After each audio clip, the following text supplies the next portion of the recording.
Good evening, folks. Hey. All right. Thank you. Totally wonderful. Thanks. All right. My name is Mary Ann, and I'm the executive director here at the Fine Arts Center.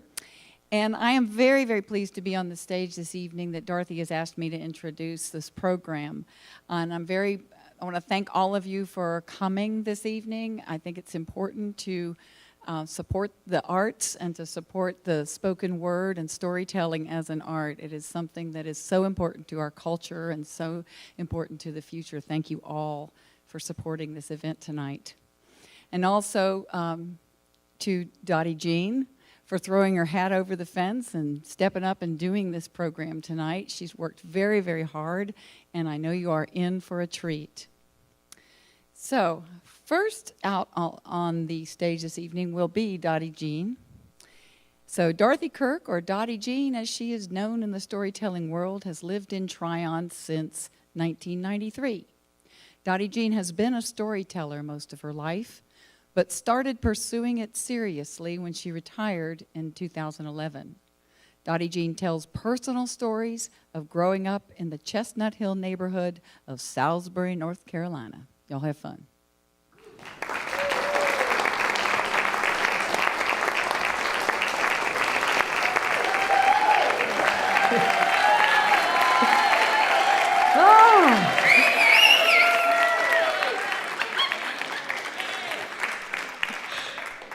Wow, thank you. Thank you all for being here. I echo what Mary Ann said, and it's a delight to see you all here. Thank you. I grew up surrounded by stories. They swirled around me like leaves would swirl in the air on a windy fall day. But being a little girl, I never got the whole story.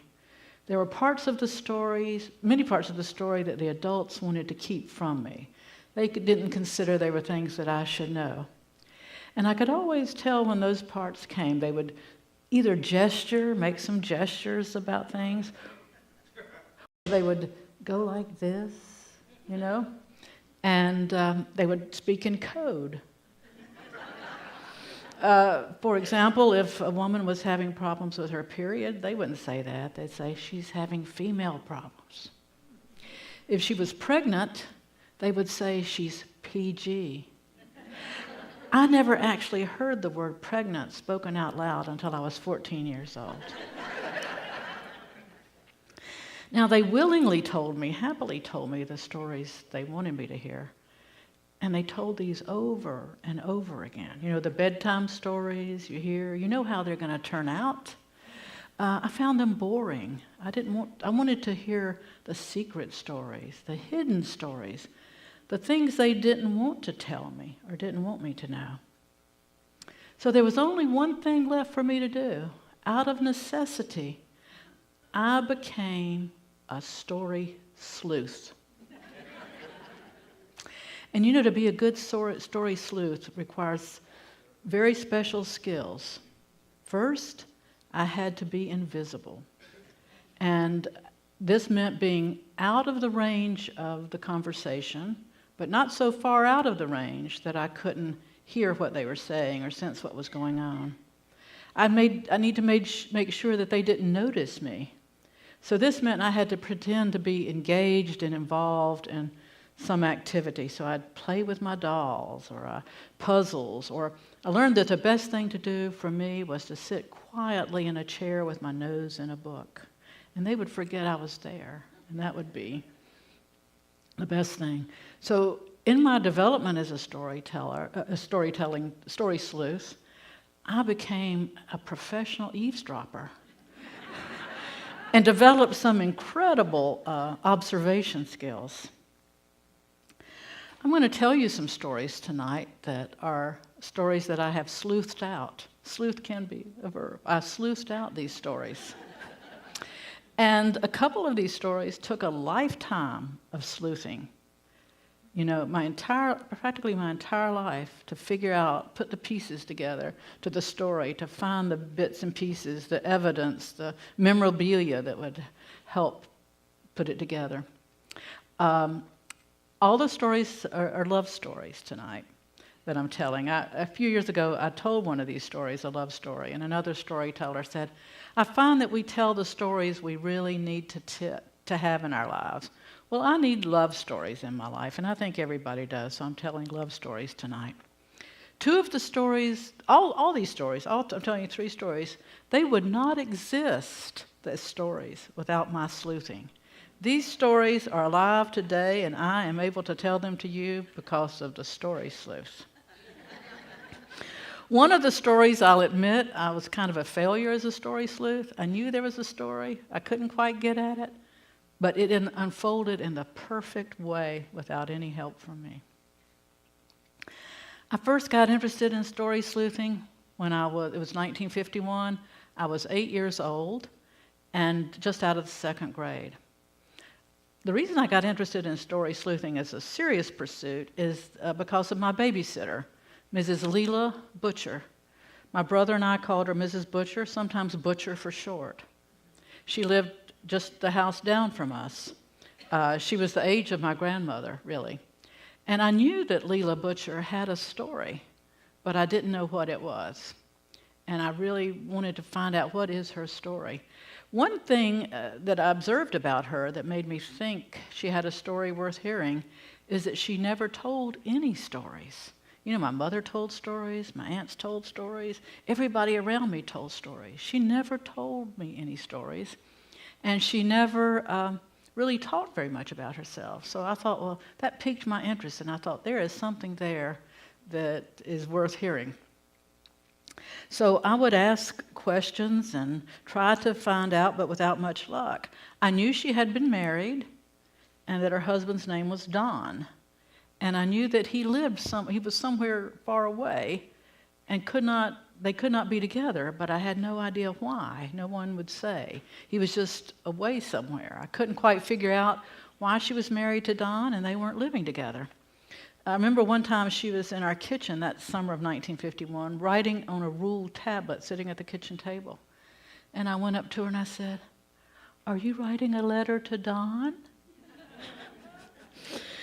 She paused a moment and said, not in a sad way, but just as though, "Oh, you poor child, no way you can understand." She said, No, I'm not writing to Don." Somehow I knew from that just not to ask any more questions. I didn't ask any more questions, so I had to find other methods to sleuth out her story. And what I turned to was, in our backyard, we had a very tall and strong black walnut tree. And I could climb that tree, and I would climb to the top of the tree, or almost to the top of the tree, where there'd be 2 strong branches that formed a V. And I could sort of rest in that V and nestle there, so to speak.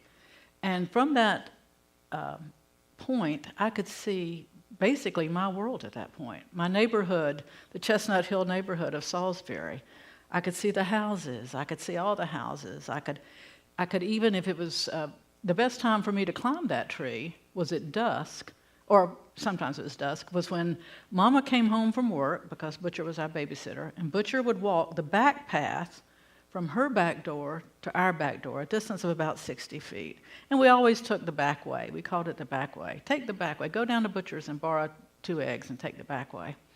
So she would walk the 60 feet the back way home, and Mom would be busy fixing dinner, so I could climb that tree then. The reason is, if either Mama or Miss Butcher knew I was climbing that tree, they would get upset with me, especially Mrs. Butcher. The one time she caught me climbing that tree up at the top, she yelled up, "Dottie Jean, get out of that tree. Don't you know you're going to fall, break your neck, and die?" I didn't pay much mind to that because Miss Butcher thought everything I wanted to do that was fun would cause me to die. I have whole stories about her risk management to make sure I didn't die. In fact, I used to teach project management, and I taught project management using some of her lessons. But anyway, risk management, she even told me one time that drinking too much water would kill me. She said I should limit my water intake to a half a glass of water a day. So I learned kind of not to pay attention to those things that she thought would kill me. So I would get up into the top of that black walnut tree, and I could see my world, and I could see the lights. If it was dusk, like often it would be, Mama came home from work, Butcher went home. It seemed like magic. The lights in all the houses would come on, and I could see the street lights come on and everything. And when I climbed that black walnut tree, I always took my spyglass with me. I ordered a bunch of sleuthing tools from the back of a comic book. I ordered a spyglass, a periscope, which was perfectly useless, and a magnifying glass. So I would take that up, and if I could look into Miss Butcher's kitchen, and I could see her getting supper on the table. I could see she and her sister Louise sitting down to eat dinner. They both had been married, but neither were living with husbands at the time and didn't have any children, so they lived together in the family home. Their mother had lived there previously, but she had died, so they lived on there. And I could see Miss Butcher clearing the table and washing the dishes.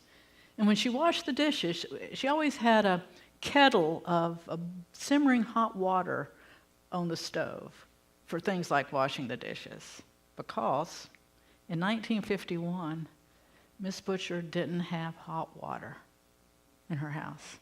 She had running water, she had an indoor toilet, of course, and she even had a bathtub, perfectly unusable, unless you want to take a cold bath, but she had no hot water.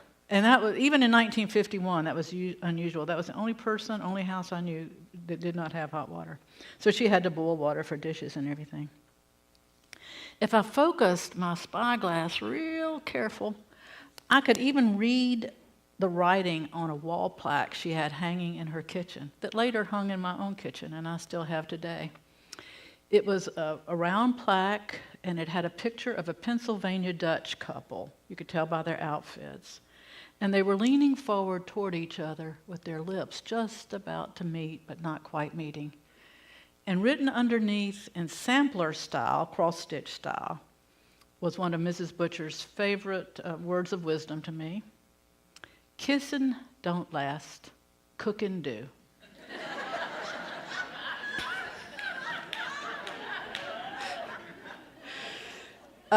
Mrs. Butcher was a great cook. She was a legendary cook, in fact. People still talk. I have a cousin that still talks about her chow chow, how much he wished she could have some Miss Butcher's chow chow. But she cooking was in her mythology. Everybody has stories they tell about themselves. And she said that when she was 6 years old, her mother got sick one day, and Miss Butcher was the oldest child. They had to get lunch on the table, and biscuits had to be made, and Miss Butcher made those biscuits. She had to pull a stool over to the counter so she could stand up and make the biscuits, but she made the biscuits. And from that moment on, she couldn't be stopped when it came to cooking, nor could she be topped. When Miss Butcher started teaching me to cook, which she did, she was full of those little words of wisdom like "cooking don't last, cooking do." Another one that she told me many times was, "The way to a man's heart is through his stomach." And if she got frustrated with me and I wasn't taking enough interest in cooking, she would say, "Dottie Jean, you won't be worth a hill of beans if you don't learn how to cook." Now, Butcher and Louise were not blood relatives of ours, not blood kin, but they might as well have been. They were really part of our family. The main reason is that my mother, her own mother, had died when she was 10 years old. And she was always looking for a mother figure, a surrogate mother. She always looked to older women. And Mrs. Butcher, born in 1896, was about the age my mother's mother would be. And Miss Butcher had always wanted a daughter. She didn't have any children. So they met each other's needs and became very close, like mother and daughter. So we were very much like family, with all the things that happen in families. Families, there's a lot of sharing. There was a lot of sharing between us and Butcher and Louise. That back path, we kept that back path hot with taking things from one place to the other. Mama would borrow from Butcher. Butcher would borrow from us. If they needed something, we would let them have it. If we needed something, we'd go get it, back and forth. But it was a lot more than things that we shared. For example, Butcher and Louise never owned a car, and neither one of them ever drove. So if they had to go somewhere, they took a bus or walked. But if they couldn't do that, Mama would take them or Daddy would take them. And when I became 16 years old and got my driver's license, that job fell to me. Every Saturday afternoon after I got my driver's license, my job was to take Butcher and Louise from grocery store to grocery store to grocery store. Food Lion to Winn-Dixie to A&P, so that they could take advantage of all the savings that they had been offered in the coupons that they clipped out of the Thursday afternoon paper. So it was that kind of, it was very, very much like family that way. The other thing that you do with your family, you learn in your with your family. And I learned so much from Miss Butcher, not only learning to cook, but I learned a lot of other life lessons as well.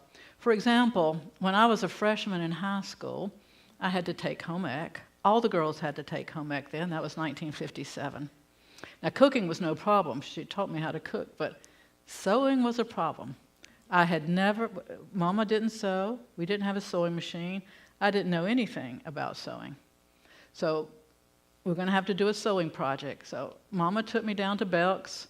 We bought a shorty pajama pattern, simplicity pattern, and then bought all the fabric and buttons and everything else that I would need for the class. And I took it to the class, expecting that the teacher would teach us how to sew. Well, she didn't. This was her first job, first right out of college. All she wanted to do was talk about her boyfriend, her fiance, and what they had done over the weekend and planning for their wedding and everything. We were sitting there trying to, with lab tables, cut out tables and things. She never walked around and asked us or anything. I had to try to figure out how to make these shorty pajamas. I knew nothing. I didn't know what the selvage was. I didn't know about straightening the fabric, laying out the pattern and cut it. I knew none of those things. The only way I got through that part of it is that I quietly observed what all the other girls were doing, and I just kind of followed suit. And sometimes good observation skills are necessary to survival, and in that case, they paid off for me. But I could only get as far as cutting out the pattern because the rest of it required using the sewing machine. I'd never used a sewing machine, didn't know how to use it. Threading the needle, winding the bobbin, completely foreign to me. And I was two-ish. She didn't come around and check or ask, and all the other girls seemed to have been born with a sewing gene and knowing how to sew. And they were just going to town on their projects, and I was just struggling with my little pieces of material trying to figure out what to do. Finally, it was the day before projects were to be turned in. All the other girls were putting the finishing touches on theirs, ironing them, making them look nice and everything. All I had to show was a little bag of fabric pieces. And I thought, well, the handwriting is on the wall. I am going to flunk home ec. A completely unheard of thing. That night I took my little sack of fabric pieces home and I walked that back way to Miss Butcher's house. You see, Miss Butcher was an expert seamstress too. She was the queen of all things domestic, let me just say that. And she would sew all her clothes. I think she even made the patterns. And not only clothes, and some of you will not know that we actually did these things back then, but Miss Butcher made skirts for every piece of furniture in her house. She had vanity skirts around dressing tables. She had skirts around her kitchen sink so that you couldn't see cleaning products back there. She made bed skirts, everything. She was into furniture skirts. So I went down the back path with my little bag of fabric, just intending to ask her if she would please teach me to use her sewing machine so I could get this sewed up for class the next day. It was one of those treadle machines that she worked with her foot. So I went in their back door and I told her what I needed. She said, well, I tell you what, she said, I have a letter to write, a business letter, and it has to be perfect. And it needs to be typed and professional looking. And you're really good at English grammar and spelling and all that, and you've learned how to type and you got a typewriter. I tell you what, if you let me dictate to you what I want said in this letter, and you take it back and write it, make it perfect, get it typed up, bring it back to me, then I'll finish these pajamas for you. She said, and I'll make it look like you finished them. She said, I'll make a few mistakes and I'll sew the seams crooked. Well, boy, that was a deal for me. She didn't have to ask twice. So I went back home and composed her letter. I checked it several times. I got Daddy's old Royal portable typewriter out and typed it up, double-checked it, the envelope. And I went back and took it, and she had my pajamas finished. I took it in the next day. I did not fail. I did get a catty remark from the teacher, sort of along the lines of, oh, Dottie Jean, I never thought you'd finish those pajamas. But I learned a lot from her, but it wasn't about sewing. I learned that the world is a giant exchange, a network of reciprocity, and that I actually might have something to offer that exchange. I didn't know how to sew, but I was good at English grammar. The hardest personal lesson, spiritual lesson I ever learned, I learned from Miss Butcher. I was just 4 years old, and Miss Butcher had just become our babysitter. My brother was 6 months old. Mama was going to go back to work, and she asked Miss Butcher if she'd babysit for us, and she said yes. So one day I was with my aunt, my mother's sister, Virgie, and Virgie said, oh, Dottie Jean, I know you just love having Miss Butcher as a babysitter, don't you? She is such a lovely lady. Your mama is so lucky she got Miss Butcher to babysit for y'all. I know you just love her. I said, no, I don't. Miss Butcher locked me in the closet yesterday, and they made me stay there all afternoon. And I don't like her at all. And my aunt said, oh, Dottie Jean, you don't mean that. She didn't really lock you in the closet, did she? I said, yes, she did. I had a dark closet. I had to stay there all day. I was telling an outrageous lie. I don't even know why I was telling that lie. It was just something that popped into my head. I mean, I was just making up something. I was enjoying seeing my aunt's reaction. But Miss Butcher hadn't locked me in the closet. She had never even as much as switched me, which is what we used to call disciplining and things.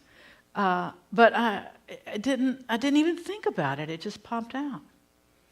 And so nothing else was said about it. I assumed that was the end of the story.